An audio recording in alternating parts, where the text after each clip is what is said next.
ஆன்மீக அன்பர்களே, சபரிமலை செல்லும் ஐயப்ப பக்தர்களே, தரிசனம் டிஜிட்டலின் நண்பர்களே, உங்கள் அனைவரையும் இந்த ஐயப்பன் பற்றிய தொடர் வாயிலாக எங்கள் தொழில்நுட்ப கலைஞர்களோடு சந்திப்பதில் மகிழ்ச்சி.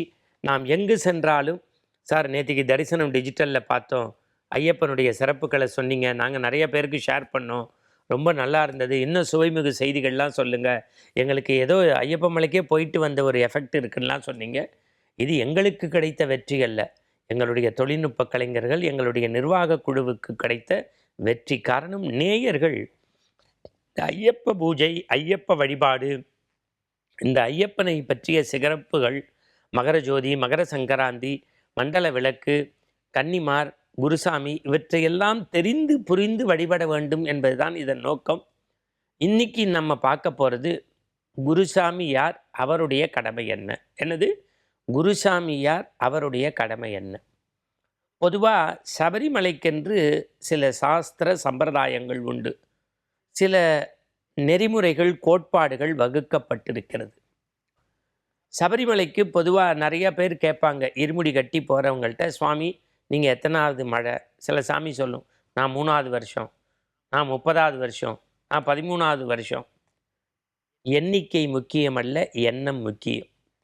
நான் மீண்டும் சொல்கிறத உள்வாங்கிக்கணும். எண்ணிக்கை முக்கியமல்ல, எண்ணம் முக்கியம். அதனால்தான் எங்கள் குருசாமிகள்லாம் சொல்லுவாங்க, நல்லெண்ணெயால் ஐயப்பனுக்கு விளக்கேற்றுவதை விட, நல்ல எண்ணெயால் ஐயப்பனுக்கு விளக்கேற்றுவதை விட நல்ல எண்ணங்களால் விளக்கேற்றணும் அப்படிம்பார். எண்ணம் தான் முக்கியம். முதல் ஆண்டு முதலில் சபரிமலைக்கு போகிறவங்களுக்கு பேர் கன்னிமார்கள், கன்னி சுவாமி அப்படின்னு பேர். 18 மலை பூர்த்தி செய்தால் அவங்களுக்கு பேர் குருசாமி அப்படின்னு பேர். ஒருவருக்கு இருமுடி கட்டி 10 பேரை சபரிமலைக்கு அழைச்சிட்டு போகக்கூடிய தகுதியை பெறுகின்றவர் குருசாமி. அவங்க குறிப்பாக 18 ஆண்டுகள் மழையை பூர்த்தி செய்திருக்க வேண்டும். 18 மலை பூர்த்தி செய்து ஐயப்பனுக்கு அந்த வருகையை பதிவு செய்வதற்கு அடையாளம் ஏதேனும் இருக்கான்னா இருக்கு. எப்படி? பொதுவாக நம்ம எரிமேலியில் பேட்டை துள்ளி ஒரு வருஷம் ஒரு குச்சி, ஈட்டி, கதை இப்படின்னு எடுத்து கொண்டு போய் சபரிபீடத்தில் வழியாக வழிபட்டு சரங்குத்தியில் செலுத்திட்டு சன்னிதானத்துக்கு போவமே. குருமார்களாக இருக்கக்கூடியவர்கள் 18வது மலை பூர்த்திகின்ற போது ஒரு தென்னங்கன்றை வீட்டில் வாங்கி பூஜை செய்து தங்கள் இருமுடி எடுத்து பெருமுடியோடு பயணப்படுகின்ற போது எடுத்து செல்ல வேண்டியது அந்த தென்னங்கன்று. அது பஸ்பக்குளத்திற்கு அருகிலே அதை நட்டு வைக்க வேண்டும். அது குருமார்களுடைய வருகையை பதிவு செய்வதின் அடையாளம். இப்போ குருமார்களுக்கென்று சில சட்டதிட்டங்கள் உண்டான்னா உண்டு. இப்போ நிறைய குருமார்கள் கன்னிமார்களை அழைச்சிட்டு போவாங்க.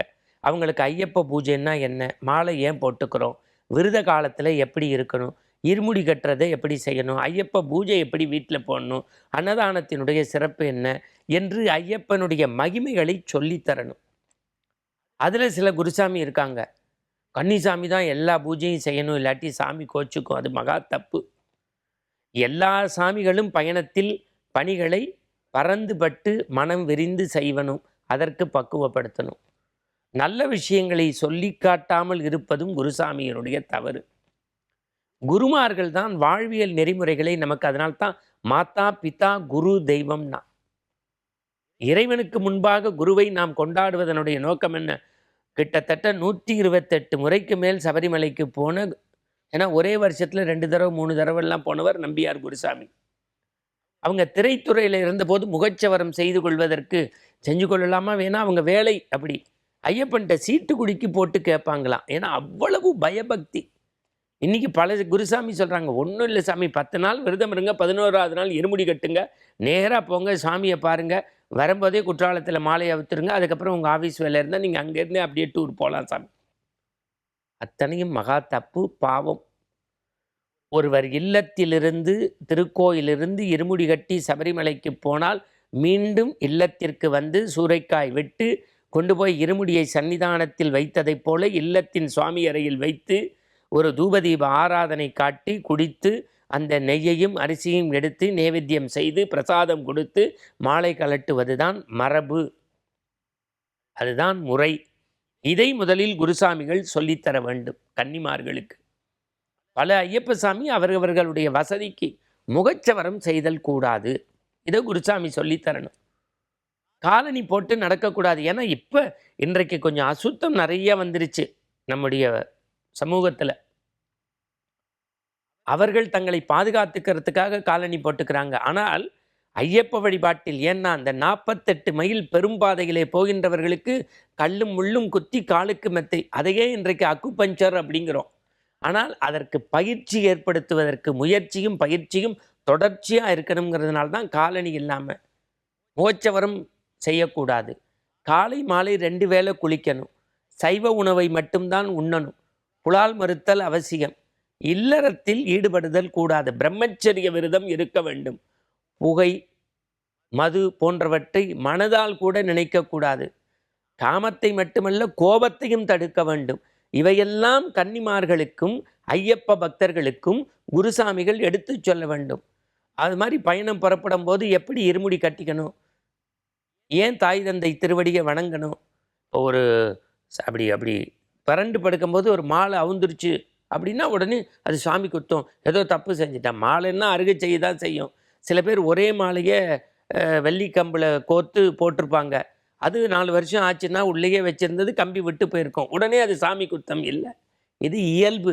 இயல்புக்கு மீறியதை பூதாகரப்படுத்தி ஐயப்ப பக்தர்களை பதஸ்தத்தில் வைக்கக்கூடாது. பண்போடு வழிநடத்த வேண்டும். நெறியோடு அவர்களை அழைத்து செல்ல வேண்டும். நான் மீண்டும் சொல்கின்றேன், தமிழ்நாட்டு குருசாமிகளுக்கு பணிந்து சொல்லித் தருவது என்னவென்றால், தங்களோடு இணைத்து செல்லக்கூடிய ஐயப்ப பக்தர்களை தங்களை போன்றவர்களாக பாவியுங்கள். அவர்களுக்கு உண்மையான ஐயப்ப வரலாற்றை சொல்லிக் கொடுங்கள். விரதத்தை முறையாக இருக்க கற்றுக் கொடுங்கள். ஒரு மண்டல விரதம் இருந்து ஐயப்பனை தரிசிக்க சொல்லிக் கொடுங்கள். நெய்யபிஷேகத்தை சாமியிடம்தான் பண்ண வேண்டும். எய்த்தாப்பில் உள்ள கல்லில் கூட்டம் அதிகமாக இருக்குன்னு இவங்களே பண்ணி அப்படி எடுத்துகிட்டு வராங்க. அது தப்பு. அதை விட ரொம்ப முக்கியம், ஐயப்பன் கோவிலுக்கு போயிட்டு வரும்போது கை நிறைய கண்டதையும் பிரசாதம்னு வாங்கிட்டு வர்றதில்ல. அந்த நெய், அரவண பாயசம், அப்பத்தை வாங்கி கொண்டு வந்து ஐயப்பன் பிரசாதமாக மஞ்ச மாதாட்டேந்து மஞ்சள் எடுத்துகிட்டு வந்து கொடுக்கறது தான் மரபு. எனவே சுற்றுலா என்பது வேறு, யாத்திரை என்பது வேறு. ஐயப்ப வழிபாடு என்பது ஒரு புனித யாத்திரை.